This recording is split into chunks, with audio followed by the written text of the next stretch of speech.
YouTube আর ফেসবুকে ওই নবী পাকের বিরুদ্ধে নোংরা নোংরা শব্দগুলিকে শুনতে হতো না। ভুল বলছি? ইউটিউবে ফেসবুকে নবী পাকের সামনে বিয়াদবিমূলক আলোচনা আছে না? না। কে বলে দিল নবী পাক রাখাল? কে বলে দিল নবীরা ভিখারির বাচ্চা? আস্তাগফিরুল্লাহ বলেন, নাউজুবিল্লাহ বললেন না।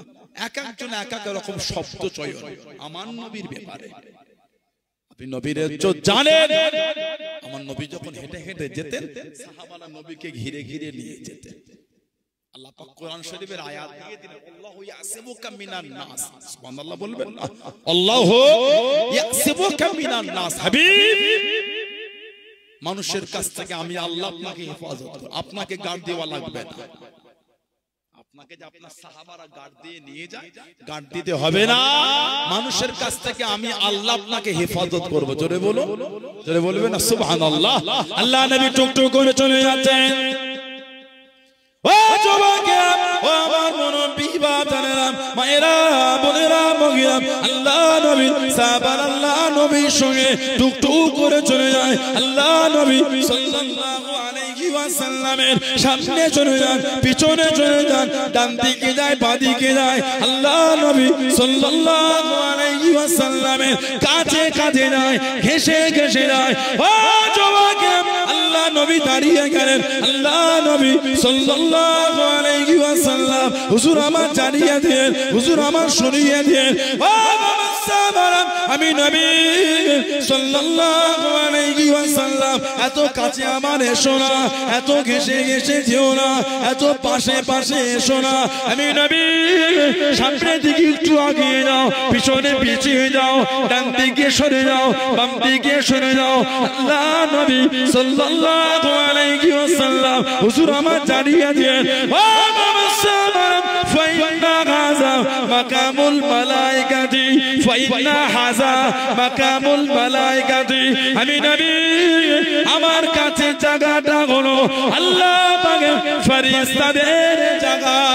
জোরে বলুন সুবহান, আর একটু জোরে বলুন সুবহান। ও যুবকেরা, আল্লাহ নবী টুকটুক করে চলে গেলেন।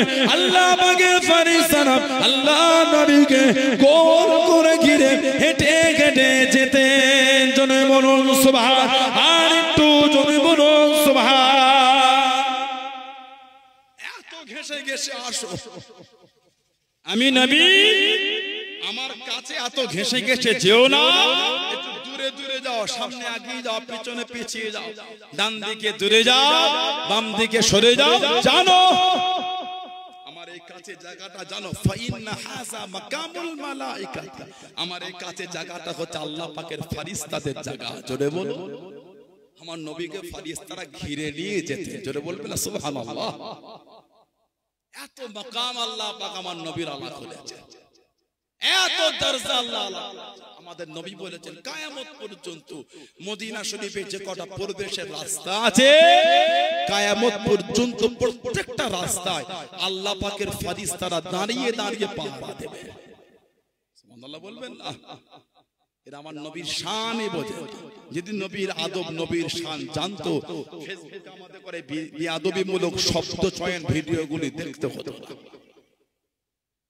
ঠিক না ভুল বলছি? নবীর শানে যারা পরিমাণ কেউ যদি বিয়াদবি করে, সব আমল ধ্বংস হয়ে যাবে।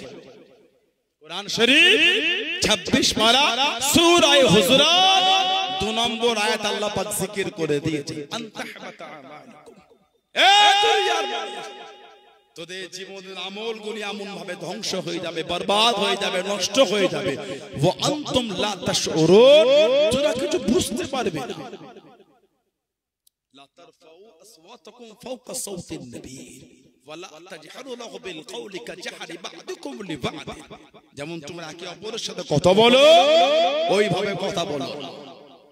আমার নবীর সামনে তোমাদের কথাটা, শব্দটা জোরে করো না, কি হবে? আমল ধ্বংস হয়ে যাবে, বুঝতে পারবে না। নবীর শানে যারা পরিমাণ বিয়াদবি করলে তার আমল আল্লাহ ধ্বংস করে দেবে। কত আমল আপনি করবে, কিসের আপনি আমলের অহংকার দেখাচ্ছেন? আস্তাগফিরুল্লাহ। ইবাদতের আবার অহংকার হয়, ইবাদতকারীরা বিনয়ী হয়, ইবাদতকারীরা বিনয়ী হয়। ইবাদতকারীরা অহংকারী হয় না। অহংকার তো ইবলিসের একটা পরিচয়। হিমাগতি অহংকার ওটা একটা ইবলিসের পরিচয়। ইবলিস অহংকার করেছিল, ফেরেশতারা অহংকার করে না। ইবলিস কি বলল? না না, আমি আদম আলাইহিস সালামকে সিজদা করব না। হুকুমটা কার? হুকুম হলো আল্লাহ। উসজুদু লি আদম, উসজুদু সাজাদা উসজুদু লি আদম, আমার আদমকে সিজদা করো। ফাসাজাদু ইল্লা ইবলিস আবা ওয়াস্তাকবারা ওয়া কানা মিনাল কাফিরিন, কাফেরদের মধ্যে হয়ে গেল। আল্লাহ এই হুকুমটা ইবলিস মানল না। আল্লাহ হুকুম আমার আল্লাহ পাকের তো হুকুম আমার নবীকে ভালোবাসা। সুবহানাল্লাহ বলে, যারা বলবেন না সুবহানাল্লাহ। কাফেররা আমার নবীকে নিবংশ বলতো, আমাদের নবীকে কাফেররা নিবংশ বলতো। আল্লাহ পাকের দ্বারা পছন্দ হয় না। কত কাফেররা নবীকে দেয় বেঈমান মুশরিক, সাহাবারা কিন্তু আমার নবীকে জান দিয়েই ভালোবেসে গেছে। জোরে বলুন না সুবহানাল্লাহ। হযরতে যুবাইর ইবনে আওয়াম আমার নবীর নিজের ফুফুতো ভাই, মাত্র 15 বছর বয়স। জানার হাতে পায়ে দড়ি বেঁধে উত্তপ্ত বালুর উপর শুইয়ে জানাকে প্রহার করেছিল। তারপরও বলতে মক্কা বেদিন বেঈমান মুশরিকেরা শহীদ হয়ে যাব, অন্তর থেকে ইমানের কালিমাটা আমার মুজবে না। জোরে বলে, একটা ভালোবাসায় বলা গেল না। মুসলমান হলেন, সিদ্দিক আকবরের পরের দিনই গিয়ে মুসলমান হয়েছে। আল্লাহ নবী জানার সামনে বলেছেন, যুবাইর তুমি হলে প্রথম যে ইসলামের মধ্যে প্রকাশ্য তলোয়ারটা উঁচু করেছে। তোমার আগে কেউ তলোয়ার তুলতে পারে না। এত ক্ষমতা আল্লাহ দিয়েছিলেন, একদিকে একা, একদিকে 1000, তারপরও উনি একা, আল্লাহ পাক উনাকেই জয়ী করে দিতেন। জোরে বলে সুবহানাল্লাহ বললেন। 1000 এর সাথে উনি একা লড়াই করতেন। হযরত ওমর ফারুক রাদিয়াল্লাহু আনহু কম বেশি 14 হিজরি ওনার জামানায় মিশর ফতেহ হলো, বাইতুল মুকাদ্দাস ফতেহ হয়ে গেল।